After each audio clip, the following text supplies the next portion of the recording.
These are the newest headphones from Sony, and if you press this little shiny button right here, well, they turn into a pair of headphones unlike any I've ever tested. And if you press it a second time, well, let's just say it takes a special kind of person to do that. These are the Sony ULT Wear, and like that's it, just the ULT Wear. Pretty surprising for Sony to come out with such an easy, simple naming scheme, but they're kind of doing that across their audio lineup. You can kind of think of the ULT as in like ultimate, as in ultimate bass, and that fits. Like these are the bassiest headphones I've ever reviewed. And now that I've been using them for about a month pretty extensively, basically every day, I have a pretty good idea of who is going to absolutely love these headphones as the best headphones that ever existed, and who should probably avoid these entirely. Now, first off, these are selling for $200. I'll have a link down below if you want to get them, but that's significantly cheaper than a lot of flagship headphones out there. So we'll talk about what compromises were made with these. However, they seem to compete in basically every important aspect out there. They have great active noise cancellation, good microphones, good comfort, good app, and a pretty solid design. But let's start off with that, the design. The design of these, to me, looks quite familiar. It looks a lot like the older flagship headphones from Sony, the WH-1000X Mark IIIs, plus or minus a generation, kind of just a simple, minimal, understated design. This comes in 3 different colors. We have black, we have white, and we have forest gray. I mean, let me know what you think. That's not gray. Like, maybe the camera doesn't show it, but to me, this is absolutely a shade of green. I'm not sure why they called it gray, but regardless, call it gray. And it also comes with a matching hardshell case, but I'm really glad that it does come with that case, and in there, of course, a charging cable and stuff like that. But like I said, the aesthetics on here, pretty simple, maybe a little bulkier than I would like, but that does give you some pretty big benefits. So you have really nice deep ear cups, a really plush cushion there, so I can wear these for a very long time, and they're very, very comfortable. The only downside is that the fake leather can heat up your ears a little bit, like it can get a little bit warm if you're wearing it for an extended period of time. Other than that, we have just an all-plastic design pretty much everywhere, fake leather on the top of the headband as well, and you can see if you extend it, there's like a little bit of metal in there, so I think structurally, it should be pretty solid. The ear cups rotate pretty far, so mostly open on one side, completely open on the other side, and they do fold down for the case. Again, pretty nice to see that. And other than that, there's not a whole lot to talk about. We can check out the weight on these, even though, like I said, they are a little bit larger. The deeper ear cups are really comfortable for me, and they are still surprisingly pretty light. So I can show you like some weights here compared to like the Beats Solo and some other headphones out there. By the way, I will be making a comparison video. This is such a competitive space at $200 that, you know, if you want to see that video, get subscribed. I'll be comparing these to the new Beats Solo, the Sennheiser Accentum, and some Soundcore, some other headphones as well. Super competitive space, and I'm really excited for that video. So let's take a look at the ports and the controls. Of course, we have a 3.5mm port for an audio cable. Obviously, we have a USB Type-C port. A downside here is that while it works for charging and everything, it doesn't actually work for USB audio. I wish that it existed here, but not exactly a deal breaker. We have our indicator LED, of course, tells you when you're pairing and stuff. We have our power and pairing button. We have a noise cancellation and transparency mode button. I'll talk about that later in the video. And then we have the alt button. I'll talk a lot more about this in the sound segment of this video, but in essence, that is going to increase your bass. You press it once and it goes from a bassy sounding pair of headphones to like a mind-blowing bass on the headphones. And if you press it a second time, it goes into like a high pressure mode is kind of how they described it to me. It's like it's just massive like skull rattling bass. Like any song you listen to, the bass is going to be so in your face or in your head really. Like it's pretty incredible what they're able to do, but that's what that button's going to do. It also looks really cool, like a nice little shiny button. I don't know, I think it looks kind of nice. On the other side, we have a touchpad. You can swipe up and down for volume, swipe forward and back to skip tracks. You can cup the entire ear with your hand, and that'll bring like a transparency mode. You can hear your surroundings, turns your music down. That's gonna be ideal if you're like on a train and you need to hear the next stop, something like that.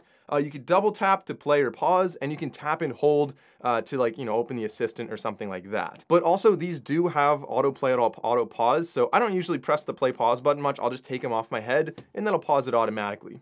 All right, and now let's get into a microphone test. This is what it would sound like if I was on a phone call with you using these headphones. Honestly, it's a little bit tough to hear myself through, like there's no easy transparency while I'm on the phone. I'm sure I can enable that in settings, but still, I feel like I have to talk a little bit louder. But regardless, let me know how this sounds to you in an indoor environment. Now let's actually go outside to a louder environment to see how they perform there as well. All right, so here is the outdoor microphone test. There's clearly a busy road behind me. There's really no wind right now, but I feel like I have to talk fairly loudly to hear myself through the microphones, through the pass-through here. But let me know how it sounds on the other end. If I was on a phone call, it sounds something like this. Now, in case you didn't believe me, this is the microphone on my phone, so it definitely is pretty loud out here. Now, it's worth noting that these do not have an IP water resistance rating, so if you want to work out with these, you can, and they're probably going to be mostly sweat resistant, but there's no technical rating on them. Just, I don't know, maybe that's a cost that they had to save to keep the price a little bit lower on these. But kind of talking about working out with them, if you break it into like 3 levels of, like, running is pretty easy because you're vertical, you're kind of bouncing around a little bit, but level 1 running, these do a great job at that. No problem at all, they don't fall off my head. Level 2, I would say, is like push-ups. So your horizontal headphones could tend to fall off your head a little bit more easily. These, again, do pretty good. Like, they do a good job. I've done push-ups with these, no problem at all. Level 3 being something more dynamic, like doing burpees, maybe boxing, something like that. These are definitely not secure enough for that. I find that, like, because there's not too much clamping force, which I appreciate, it's going to be more comfortable in the long term, but the downside is they could work their way off your head a little bit more easily, or at least for me personally. So now let's talk about the sound of these headphones, and this is going to be a very polarizing part of these headphones, probably the biggest thing that either makes you love them or hate them. So kind of taking this from like a very objective standpoint first, and then I'll talk about my personal opinion on if they're the right headphones for me a little bit later. So these have SBC, AAC, LDAC, and LC3 codecs. So LDAC, very high resolution codec, that's nice. It's kind of expected from a pair of Sony headphones. The sound that you're getting, there's really no other way to explain it other than just mega bass, like huge bass.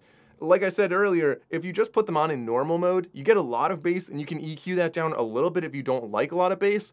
But in general, they're going to sound a little bit dark. The bass definitely eclipses a lot of other instruments on here, and they could even be a little bit dull. Like instruments such as like a snare drum are going to be a lot less crisp on here, but like I said, the benefit is that the bass is very big and very boomy, and for like a lot of people out there, that's exactly what you want. Like people, I can't tell you how many people don't really like more natural sounding headphones and much prefer big bass like these. And like I said, when you press the Alt button once, you get like a bass boost. So if I take them and I listen to a song like maybe Yonkers or Dazed and Confused or something that has like a really obvious prominent bass line, then like, yeah, it's kind of fun. It's just a different experience you don't get with most other headphones. If you press it again, like I said, the second time you press the Alt button, it gives you like this crazy mode where you like almost can't hear anything else, even at half volume. Like you can feel the bass so well in your head. Like it's really impressive what they were able to fit in like just a pair of headphones. Like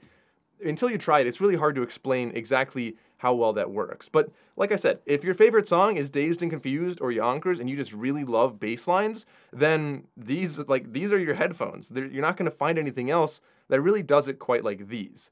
But if you care a little bit more about a balanced profile, or if you want to hear the details of the vocals of the guitar or any higher instruments, then like, yeah, you're gonna struggle on these headphones. All right, now talking about the transparency and the active noise cancellation, even though the transparency didn't really do much to amplify my voice in a phone call, when I'm not on the phone and I have transparency on, or they call it ambient mode, it's actually really good. Like I can hear everything. It doesn't sound robotic. My voice sounds good.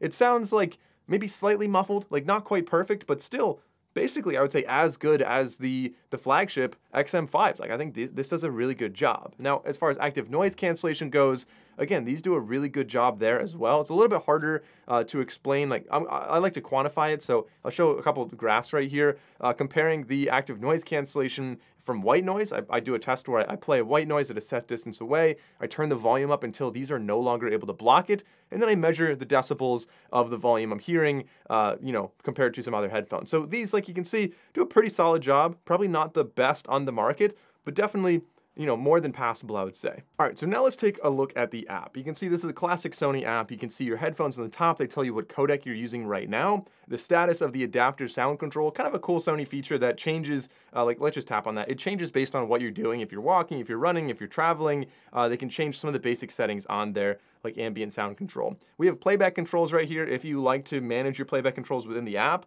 I usually don't do that. We can go over to sound, and this is where you can change the equalizer. You can turn the equalizer on, and there's a bunch of different presets here. So we have like bright, excited, mellow, quite a few different profiles that we can use on the equalizer. You can also control if Alt is on or off right here, and if you have clear bass, you can tap on that and change what that is as well. Scrolling down, you can see we have find your equalizer, so it kind of helps you figure it out on your own. We have 360 reality audio. That's like what Apple basically copied when they came out with spatial audio. Sony's been doing it for a little while, and I don't personally use it much, but Sony does a really good job with it. And if you're watching, especially like some media made by Sony, some movies, for example, it can be pretty fun. And it's definitely, like, I think they're definitely leading the pack in this front right here.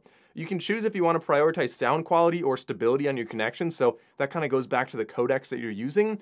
DSEE is really cool. That can kind of up-res some of your audio if you want to. If you're listening to very low-res audio and you want to like basically use some AI here to hopefully improve it or at least get some of the noise out, you can do that right there. And of course we have spatial head tracking, spatial sound and head tracking on the bottom. I'm not going to do anything with that. Going over to system, these fortunately do have multi-point connectivity. I love to see that. And so you can enable that or disable that. By default, it's disabled. So you can't connect to your phone or your laptop until you toggle that on.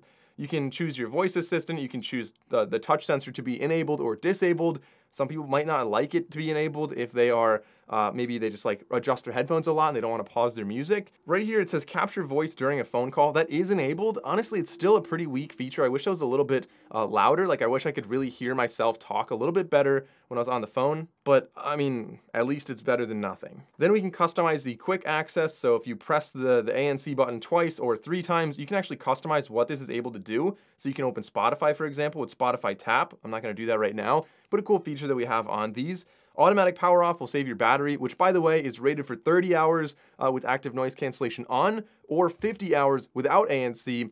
I feel like I was getting more than 30 hours with these, but still, like, you know, pretty solid battery for how light these headphones actually are. Autoplay, auto pause, like I said, these do have that. You can disable that if you really don't like that feature. Can't imagine why you would do that, but I love having that. And then over to services, this is like Spotify Tap if you want to set that up, or some other Sony things they'll add over on that side. Those are the Sony ULT Wear, a pair of headphones that I would say are going to be absolutely perfect if you just love bass, if that's your main go-to. And trust me, there are a huge amount of people who that's exactly what you're looking for. But if you don't want a lot of bass, there might be some other headphones that could potentially be better for you. And like I said, I'm making a video about the best headphones under $200, in which I will compare these to like the Beats and the Soundcores and Sennheisers. And let me know if there's any other headphones you think should belong in that video that you want to see in a comparison with these headphones right here. So if you enjoyed the video, consider subscribing. Thanks for watching, and I'll see you guys in the next video.